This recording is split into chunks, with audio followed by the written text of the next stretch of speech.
Hey guys, in today's video I want to share with you guys some additional tips, tricks, and things you may not know on iOS. Now, new software, iOS 11.1, 11.2, new iPhones, iPhone 8, iPhone 10.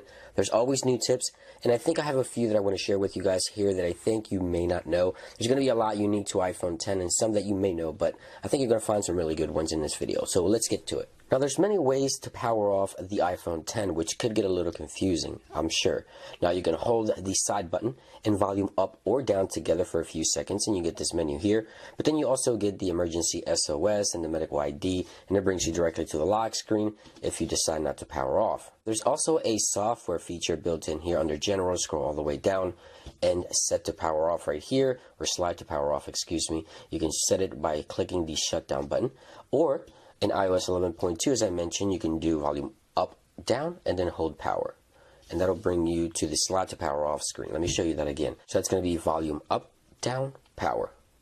And we're at just like that. This next one is also exclusive to 11.2 and above. Now, on older versions of iOS running on this iPhone 7, if I press the power button once, the device will not boot up. I'd have to press and hold in order to get the device to boot up. Now, on 11.2, you can just simply tap it once, and you'll see that it'll start booting up, unlike previous versions of iOS. Here's one that I think is really cool. If you swipe from the bottom up slowly, you go into the app switcher. It takes forever. But if you swipe in an arc shape, just like this, you get to the app switcher in no time. Again, slow version, fast version. Pretty cool. Now, speaking of gestures, there's a lot you can do under accessibilities and assistive touch in order to get access to different menus. So if I enable it and go to custom and set this all the way down to 1, right here I can choose a custom action. I can choose home button, which I have a video on. It allows you to get a home button, a virtual home button on the iPhone 10, as you can see there. If I double tap it, or I can change that to control center. Now, I hate having to reach all the way up there to control center, so now I can just simply tap, one-handed use, have access to any action that I wish with that accessibility feature right there built into assistive touch. So you can go ahead and customize that as you wish, and you also have the option to set one tap, two taps, a longer tap, or press, and then the 3D touch action as well. So if you have 3D touch, you can also invoke a home button action on this accessibility feature, assistive touch. So that's another cool tip and things you can do if you want to have a better experience with one-handed use. Now, one feature I do get a lot of questions about is reachability. Now, reachability, the way you invoke reachability on your iPhone 10, I'll get to that in a few seconds, but this allows you to bring down the screen halfway down so you can interact with it one-handed and have an easier user experience. But with iPhone 10 not having the home button, you can swipe down, but it just feels a little weird.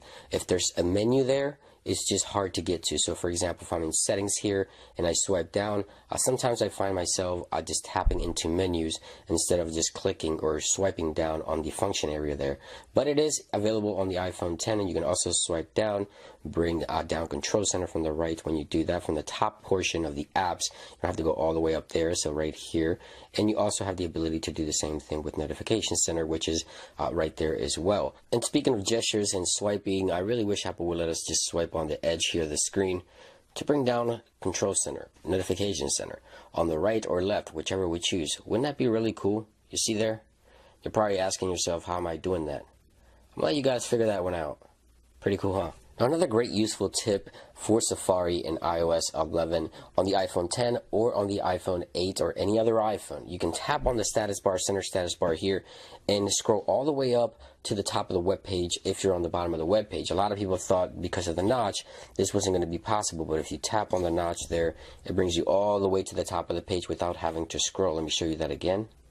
Boom. Really cool. Now, I also wanted to talk about accessibility features down here, shortcuts for accessibility features. This option is very, very useful. I have it set to 2 for the zoom option and the guided access, and I'll get to those options in a second. On an iPhone with a home button, you triple click the home button and you can activate either one of those two actions or whichever ones you prefer.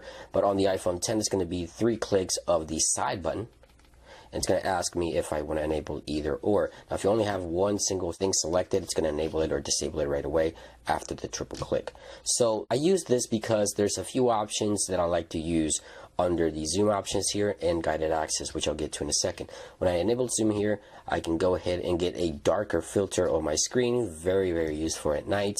I've shown you how to do this on previous iPhones, but again, on this iPhone, triple click on the side and I can disable it. Now you can enable it just like that, and then bring the menu with 3 fingers, 1, 2, 3, bring the menu up, choose a filter, and choose low light. Now every time you enable it, it's going to give you the low light filter. Again, very useful at night. Now if I go all the way down here and go to accessibility shortcuts and selected, it's going to give me the option to select that. Now guided access is also one of the features I like to use on the new iPhone 10 because it allows me to keep certain things private. So if I go here, let's say to the phone application, so once I launch the phone application, you see that I can go ahead and triple press, and it gives me the option to go to guided access, and guided access will preset all the settings that I already had on guided access. But let me go ahead and reset those and show you how this works. So let me go ahead and enter my passcode to end it and show you how to set the options. So you have the options down here, so click on options, and this section here will allow you to toggle on or off the actions you will allow that person to get access within that application. So if I don't want them to use the sleek wait button, turn it off. Volume, turn it off. Motion, touch. I mean, I can turn all these off and this person will not have access to any of these functions inside of this application. Now touch I do have to keep on, of course, because for example someone would ask you to use the phone, they'll only have access to use the phone. Now once I set a timer, because I can also set a timer on how long this application will work until the phone will lock itself, and go ahead and do that. Those are all my options. Click done. Now before I continue, I can also draw on a particular portion of the screen here to keep that person from touching on that particular section of the screen. So I have touch enabled, but certain portions of the display locked down as well, so they can't tap into my contacts or anything like that. Now click resume. Once I click resume, this person will be able to access touch and interact with the phone, but not lock it or tap down here or swipe from the top or anything like that, because I disabled everything. Now this works with inside application. It's very, very useful, and you only have to set it once. So you can triple click, disable it, boom, you're out. Enter the passcode and you're out. Or once the timer runs out, you're out of it and no problem. So if someone says, let me borrow your phone, tap in here, 1, 2, 3, guided access, boom, go ahead, use my phone.